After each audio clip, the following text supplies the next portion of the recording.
Well, very pleased to have with us in studio tonight Douglas Sterner, who is the curator of the Military Times Hall of Valor. And Douglas, thank you so much for coming on the program. Well, thank you for inviting me in. Absolutely. I ran across your story in the Washington Post earlier this month. They had a piece, Boast-Busters, those who hunt and expose fake Navy SEALs, they say, are busier than ever. Now, you're one of those folks who bust people who would lie about having a military record or winning medals. I'm stunned that people would lie about this. This is common? This is very common. This is Friday. I've had 20 cases reported to me this week alone.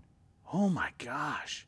All right, so explain to me what typically happens when you get a phone call from somebody. When I get a phone call or an email, somebody's seen an article in a newspaper or something like this, I will first check them against my database. I have a pretty thorough database of people who've received top military awards. If it's related to SEAL claims, I pass it on to Mary Shontag at the POW Network, and she works through a network of SEALs, Steve Robinson, who was also quoted in that Washington Post story, and others, to check them against the SEAL database. Okay, and once you find out, let's say you find out that no, everything's on the up and up, you'll let the person know that everything checks out?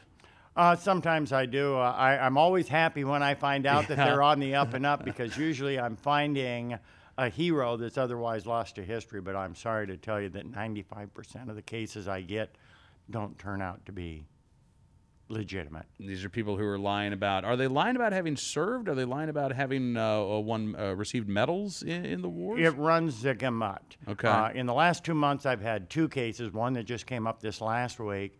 Both of these individuals claim to be the second most decorated enlisted man of World War II after Audie Murphy. One was in West Virginia.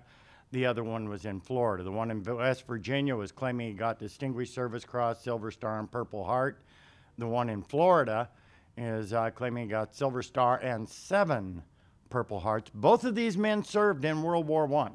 They had much to be proud of. Yeah. But those awards were bogus. The stories they were telling were bogus. I guess that's the hardest thing that I have understanding this. As somebody who's never worn the uniform, as you say, these men have stories that they should be proud of. They have a service record that they should be proud of without needing to embellish it. Why? Why do you find people are doing this? That's the most common question I've been asked, and the only answer I've ever been able to come up with for that question is they do it because they can.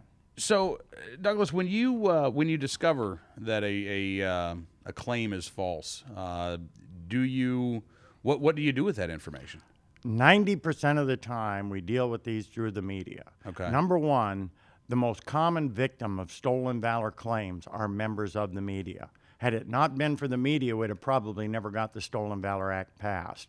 In a few cases, I will send them to the FBI, but we're getting a real lack of enforcement nationwide right now, both from the FBI in terms of investigating and U.S. attorneys in terms of prosecuting.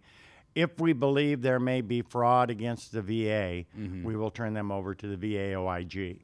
Okay. All right. Now, do you find that, I'm guessing, with the death of Osama bin Laden, are we going to see an uptick in the number of people who are claiming to be Navy SEALs?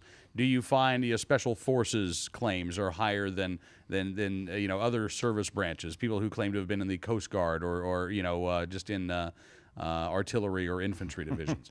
It's interesting. I've come to the conclusion that clerks, truck drivers, supply personnel don't drink. The only people you'll meet in a bar are SEALs, Rangers, Special Forces, and Air Force PJs. So there is this desire then to say I was among the elite, I was among the best of the best. Absolutely, and that's the real tragedy of this, because every man and woman who served is, in my opinion, a hero. They stood up, they said, I will serve. And, it goes back to, I want to hear the guy say, I served my country, I was a clerk, and I was a darn good one. Because I tell you, we needed the clerks, we needed the supply people. But it seems the tendency is to try and be more, to be a Navy SEAL, or to be an Army Ranger or a Green Beret. And so, yeah, that's very common.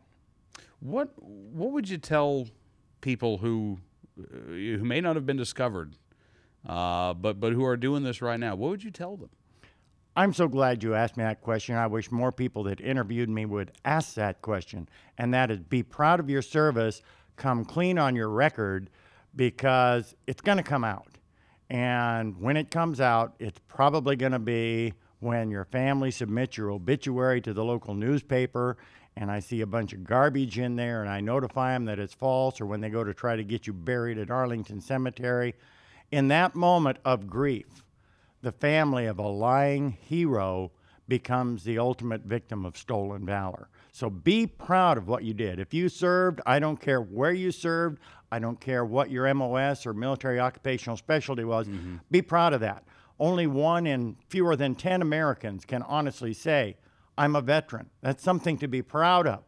And then if you've been lying about it, come clean. Be honest, and get it behind you. Yeah, I can't imagine. You know, I lost my mom a few years ago, and I can't imagine going through that process and then all of a sudden learning that the stories that you were told about a parent or a sibling were in fact not true. That would be a hard blow at a time in which you're already grieving, and you don't want to put families through that. I mean, No. You know.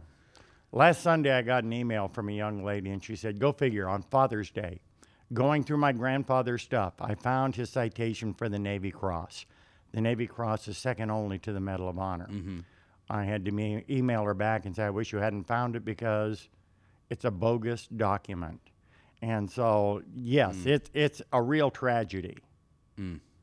Well, Douglas, listen, what you do, it can't be easy. I mean, do you feel bad at times telling these families, you know, look, the guy that you thought was a hero, I feel was very a hero bad. in a different way? It's the hardest part of my job, but thankfully, it's only 5% of my job. On a given day, I'll get reports of 3 phonies. On that same day, I will type up the citations for 200 or 300 legitimate heroes, and that's what helps me keep it in perspective, because I want to emphasize, even though we are overloaded with phonies, America has no shortage of military heroes that are real and legitimate. Absolutely, and I appreciate you and the other folks that are out there around the country doing the job of making sure that these heroes are honored and that valor is not stolen.